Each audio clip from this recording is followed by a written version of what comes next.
Welcome to this series of short videos entitled Thin Places, Words of the Mystics, Signposts on the Journey.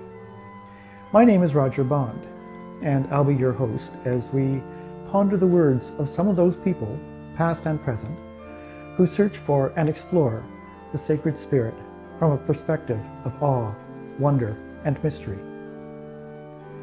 In each video, you'll hear a few writings from mystics such as Richard Rohr, Matthew Fox, Thomas Merton, Frederick Buechner, Meister Eckhart, and Julian of Norwich.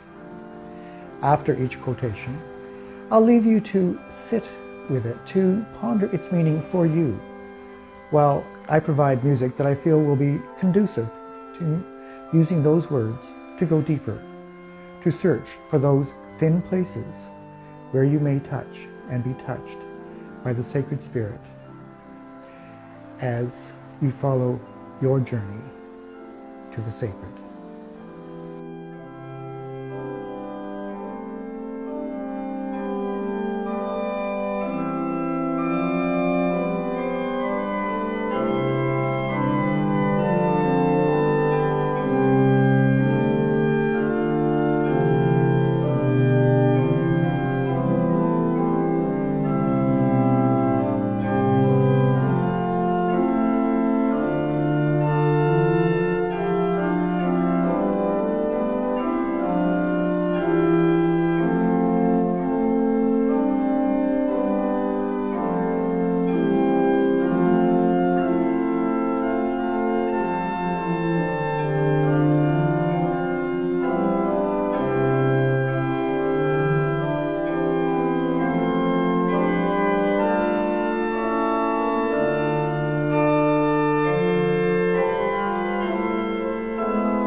Let's start with Frederick Buechner. Needless to say, church isn't the only place where the holy happens. Sacramental moments can occur at any moment, at any place, and to anybody. Watching something get born, making love, a walk on the beach, somebody coming to see you when you're sick, a meal with people you love, looking into a stranger's eye and finding out that they're not strangers. If we weren't blind as bats, we might see that life itself is sacramental.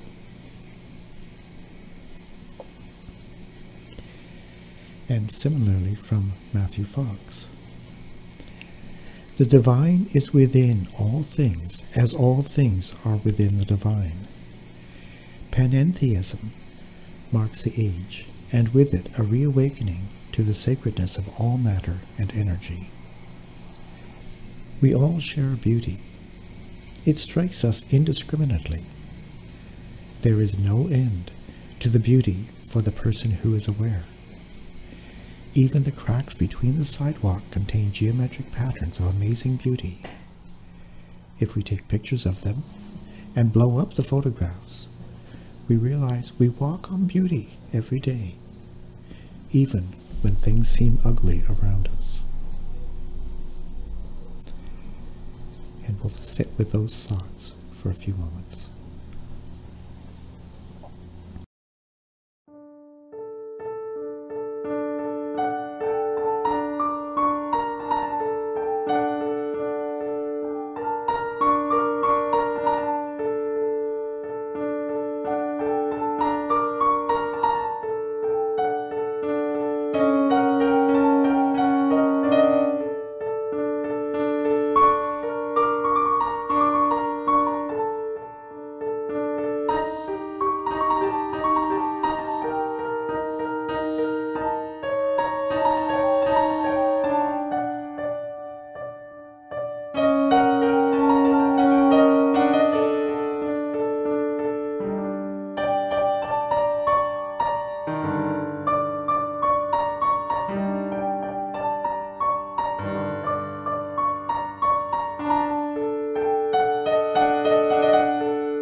This next one is unattributed, but it comes from the RM network and was found on the internet.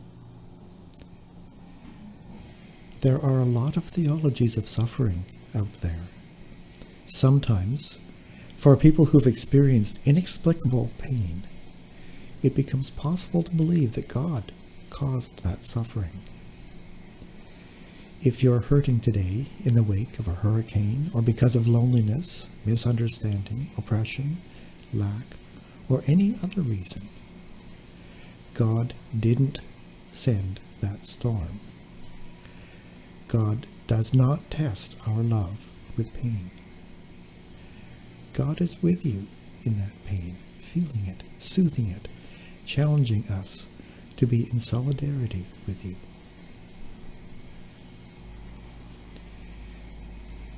And from Brene Brown.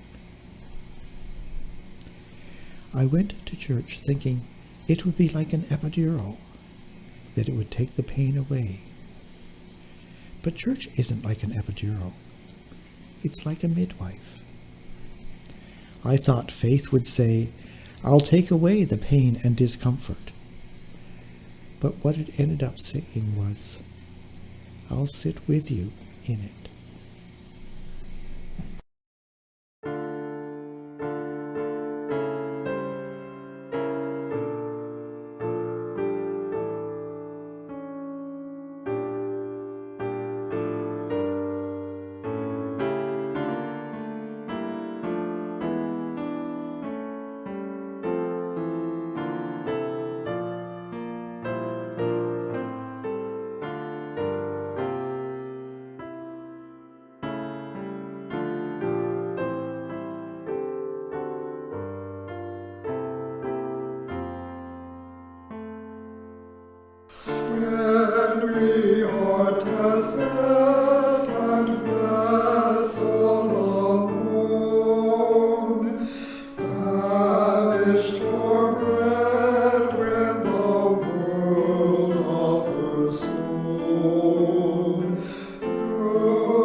We must work on our souls, enlarging and expanding them.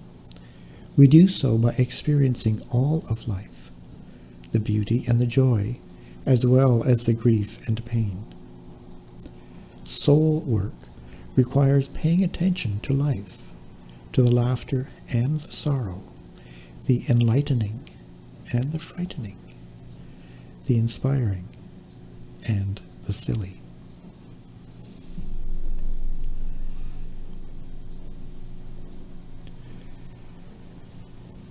William Sloane Coffin wrote, "Hope is a state of mind independent of the state of the world. If your heart's full of hope, you can be persistent even when you can't be optimistic. You can keep the faith despite the evidence, knowing that only in so doing will the evidence have any chance of changing. So, while I'm not optimistic, I'm always hopeful."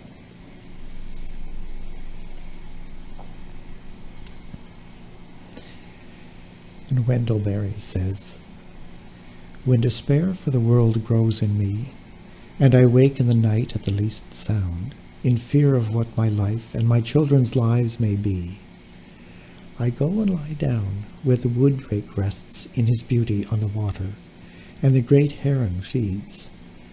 I come into the peace of wild things, who do not tax their lives with forethought of grief. I come into the presence of still water, and I feel above me the day-blind stars waiting with their light. For a time, I rest in the grace of the world and am free." Let's sit with those thoughts for a few moments.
Rainer Maria Rilke said, "Be patient toward all that is unsolved in your heart, and try to love the questions themselves, like locked rooms and like books that are now written in a very foreign tongue. Do not now seek the answers, which cannot be given you because you would not be able to live them. And the point is to live everything. Live the questions now. Perhaps you'll then gradually, without noticing it, live along some distant day into the answer."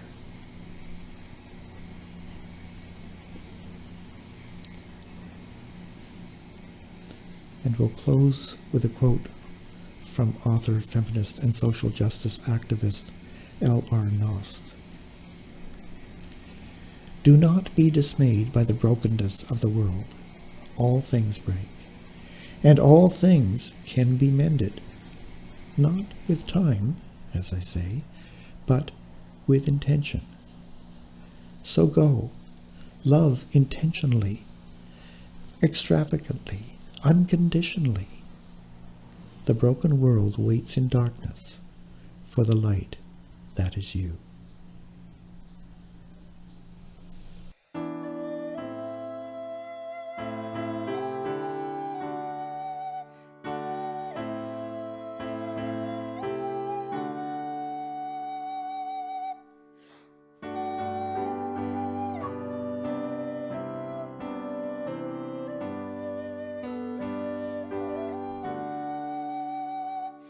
In you there is our refuge.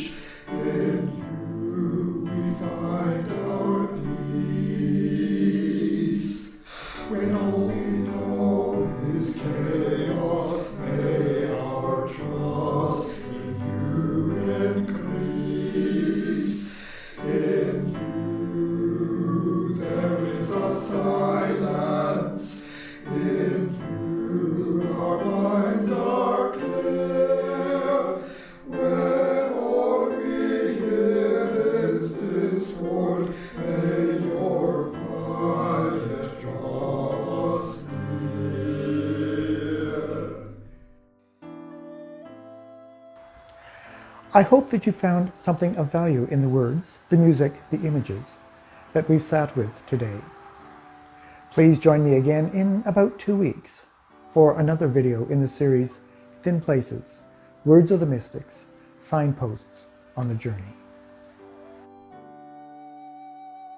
In you there is a vision. In you we learn to dream. When all we see is desert, may you be our living stream. In you there is a future.